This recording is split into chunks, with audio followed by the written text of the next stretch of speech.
Hi all, welcome to a new session of EV Talk. And this is Febin Jishal with you. In the last session, we discussed about the basic architecture of EV.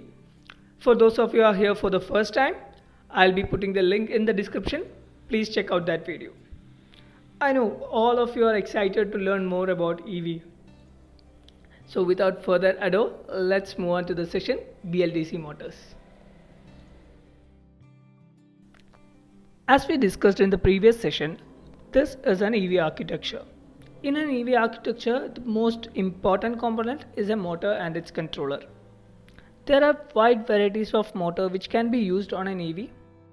Let's have a look at the 5 most commonly used motors in the EV industry. 1. Brushless DC motor, commonly known as BLDC. 2. Permanent magnet synchronous motor, PMSM. 3. AC induction motor, ACIM. 4. Interior permanent magnet motor, IPMM. 5. Permanent magnet reluctance motor, PMSRM.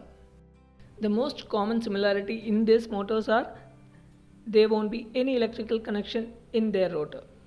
Hence, the wear and tear of the motor will be very minimal and the life of the motor will be very high. This is the major reason why these motors are very common in EV industry. High performance vehicles like Tesla use AC induction motor. But most of the budget friendly vehicles use BLDC motors. The cost of BLDC motors are very less compared to an AC induction motor.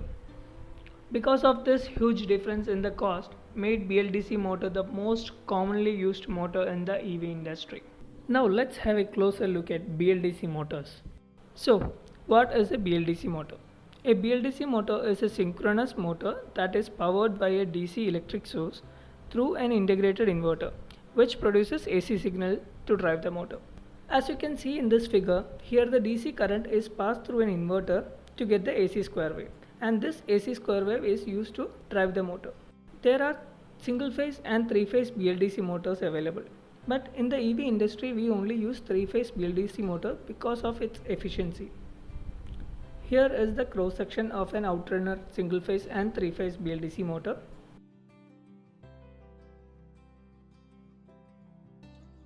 Like any other motor, BLDC also has a stator and a rotor. The rotor will be a permanent magnet and the stator will be the coil windings.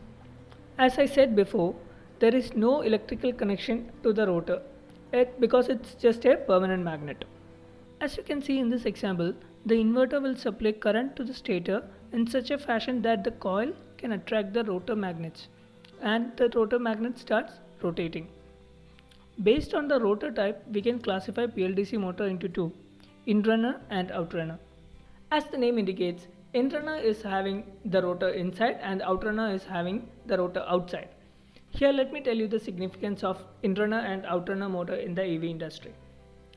Inrunner motor will be used as a mid-drive motor for the 2-wheelers and 3-wheelers so that the motor will be connected to the chassis directly and a belt mechanism is used to connect to the wheels.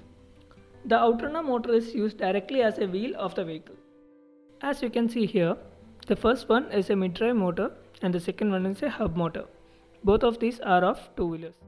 This is the basic architecture of a 3-phase inrunner BLDC motor. Here, the permanent magnets are attached to the rotor in the center and the coil windings are wound in such a way that 2 parts of one phase will be opposite to each other. This is to keep the symmetry of the magnetic field generator. There will be slight difference in the actual winding. We'll try to do some videos with the actual motors in the future. But for now, let's have a look at how this motor works. Here, I'm taking a single phase as an example. If I pass a square wave like this to the first phase of the motor, the magnetic field will be generated like this. As you can see, the 2 poles of generated magnetic fields are opposite to each other. It will attract the rotor magnets. Once the rotor magnet align with the magnetic field, the inverter will switch the current from phase 1 to phase 2. Then the rotor will again try to align with the phase 2 generated magnetic field. The inverter will switch again to phase 3. Then the rotor will move to phase 3. And this process will continue. To invert the magnetic field, inverter will invert the square pulse. The shifting of phases will be happening in a nanosecond so that the motor will not feel any jerk. and the inverter will be continuously doing this so that the rotor will be rotating continuously. Likewise, motor will be able to control the speed and the braking of the motor by providing the corresponding magnetic field. The speed of the motor is dependent on the amplitude of the applied voltage.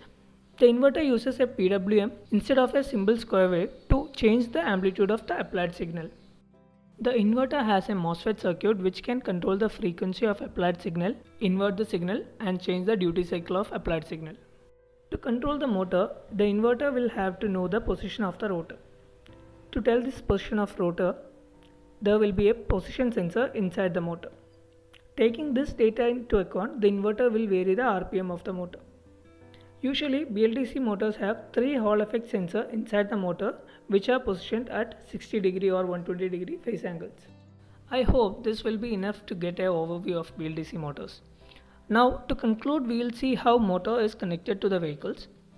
3-wheelers and 4-wheelers will connect the motor to the chassis and connect the rotor to the wheels with a fixed transmission gear. Unlike in IC engine cars, the speed and drive modes of the vehicle will be defined by the inverter and the EV software.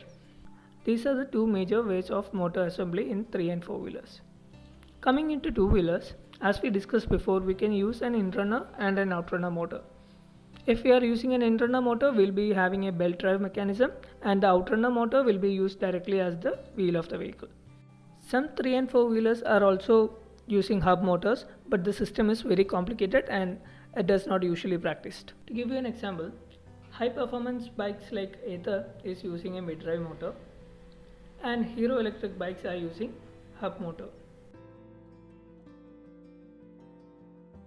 I hope this session helped you in understanding the basics of BLDC motors. Thank you for your time. We'll see you in the next session. Thank you.